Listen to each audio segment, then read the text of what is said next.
This is a summative review of Unit 2, The American Revolution, Essential Information. Starting with preconditions, these are not triggers, but laid the foundations for the American Revolution.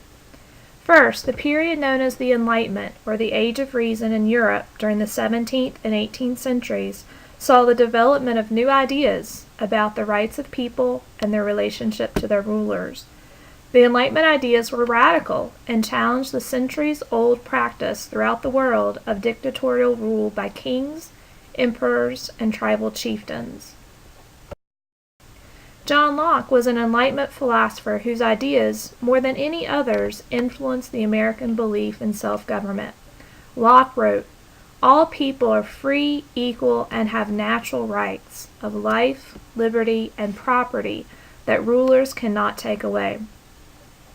All original power resides in the people, and they consent to enter into a social contract amongst themselves to form a government to protect their rights. In turn, the people promise to obey the laws and rules established by their government, thereby establishing a system of ordered liberty. Government's powers are limited to those the people have consented to give it.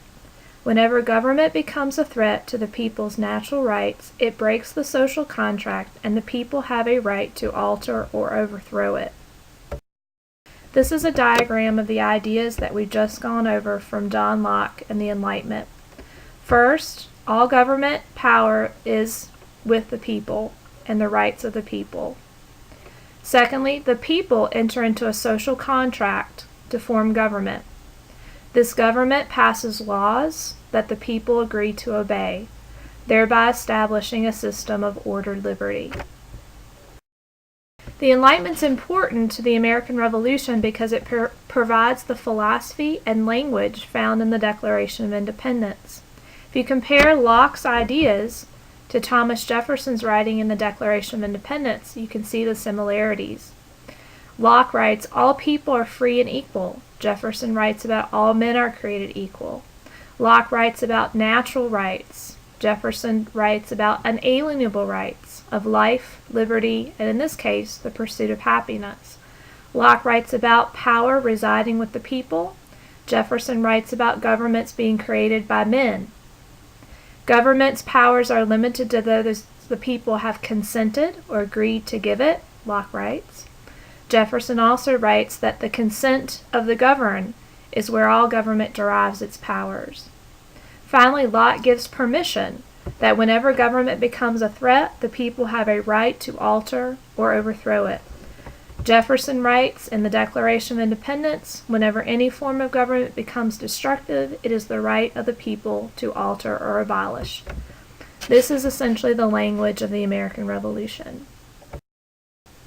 This is a diagram illustrating one of our activities from class, where you line up the ideas of the Enlightenment and where they're found in the Declaration of Independence: natural rights, inalienable rights, consent of the governed and a social contract, consent of the governed, and deriving their just powers, the right of the people to alter or abolish government, the idea of setting up a new government for their safety and for their happiness, providing a new form of ordered liberty.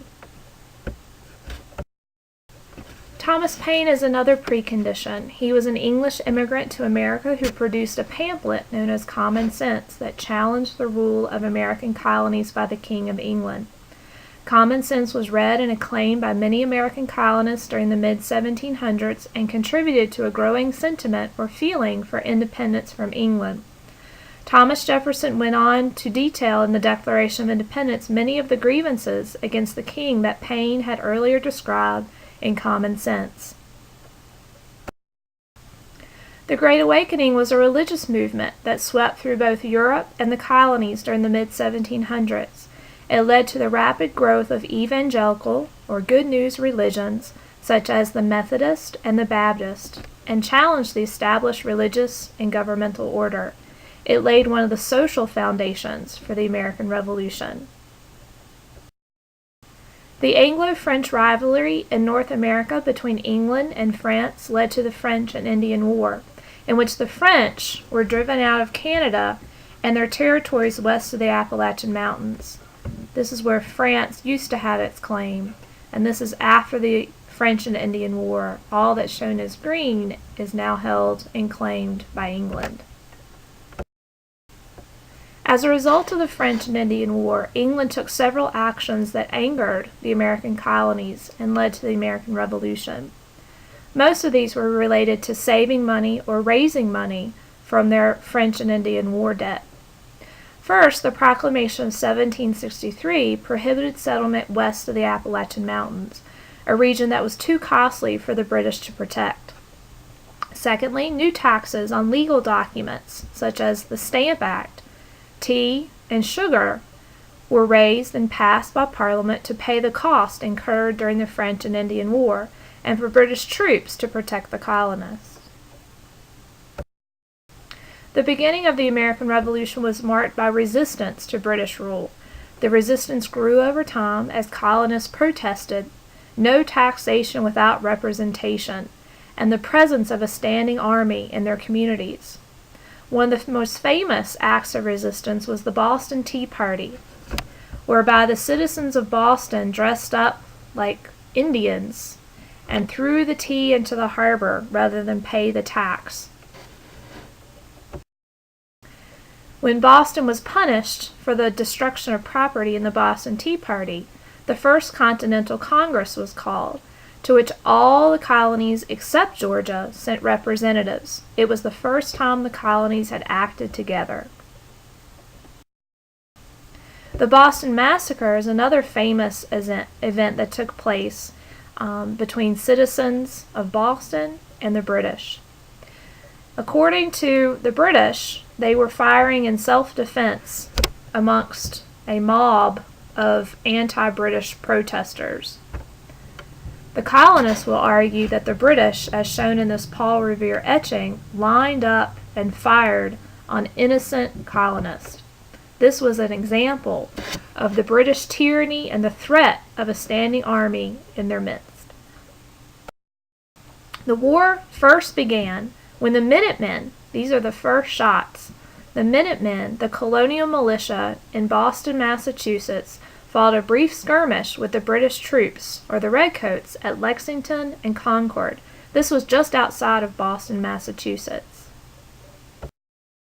The colonists were divided into three main camps during the Revolution. First, the Patriots, who believed in complete independence from England. They were inspired by the ideas of Locke and Paine and the words of Virginian Patrick Henry, who said, "Give me liberty or give me death," and provided the troops for the American Army led by George Washington, also of Virginia. We also had Loyalists, otherwise known as Tories, who remained loyal to Britain based on cultural and economic ties.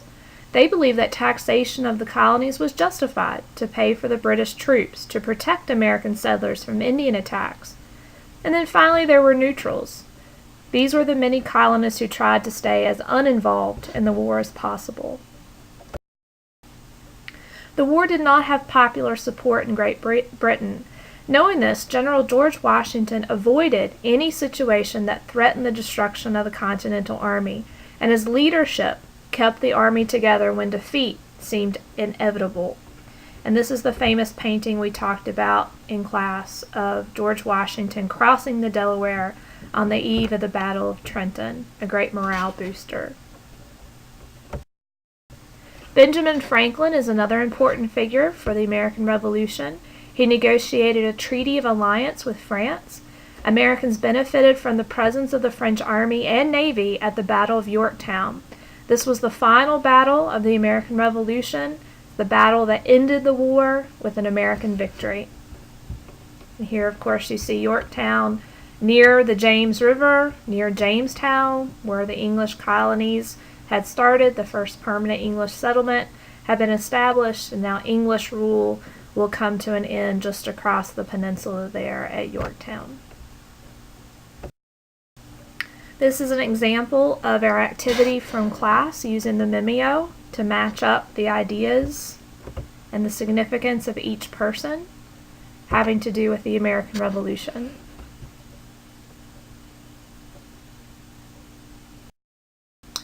This is another activity that we presented in class as an American Revolution timeline. Most of these I've gone over in previous slides. Please take a moment to look over the information.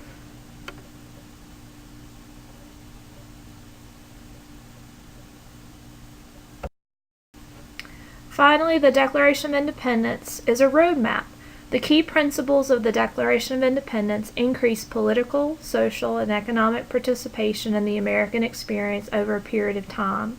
First, in political participation and ideas of equality, by extending the franchise, or those who can participate in the political process, upholding due process of law, providing free public education. These are all examples of extending the ideas of equality. Secondly, in social participation, ideas of liberty. Eventually, slavery will be abolished, and civil rights to women and other groups will be provided. And then finally, economic participation and our pursuit of happiness, regulating the free enterprise system, promoting economic opportunity, and protecting property rights are all examples of the way the government will provide aid to the pursuit of happiness. This concludes our review of the American Revolution. Please review this information as much as you want to provide mastery.